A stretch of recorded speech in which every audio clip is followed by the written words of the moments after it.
Right now, since the 2020 election, there have been 165 different pieces of legislation proposed in 33 different states to curtail the voting rights of the citizens of those states.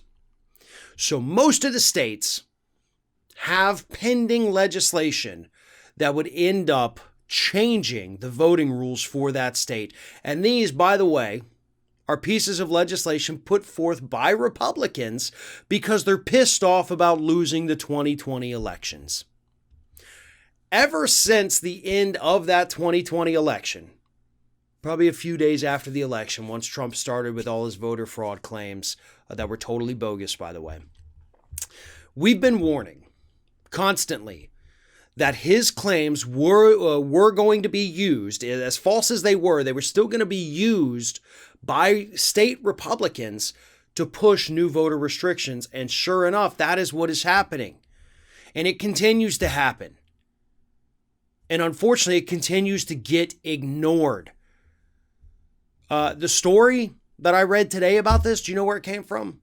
The Guardian. I've seen a piece or two by Steven Rosenfeld. Actually, Steven Rosenfeld, I think he's written a lot about it. I've only read two of them. So he's talked about it. I know Brad Friedman has, and Ari Berman has. Greg Palast has. That's not good enough, folks. These individuals are doing wonderful work, putting this out there, trying their best to inform us, but we need people to act. And the people we need to act right now are Congress, because they actually have a piece of legislation coming through the pipelines right now that's going to be debated, I think, and voted on within the next 2 to 3 weeks that could go ahead and undermine a lot of these Republican voter suppression efforts. You know, automatic voter registration, voting by mail, things like that. Those are included in this piece of legislation. The For the People Act, H.R. 1, For the People Act. They're going to take it up during the week of March 1st because the last week of February they're going to spend on the COVID package. So week of March 1st, the For the People Act, that includes many, many things, by the way. The voting part is just a small piece of it, but it has to pass. Now, the House in the past had already passed it.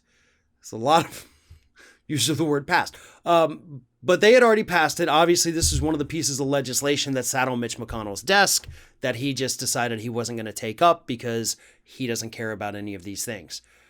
We need it to pass because, again, if we do not do this, if we do not press Congress to take action and do it quickly, these states are going to start passing their voting restrictions, and that could end up superseding anything Congress passes.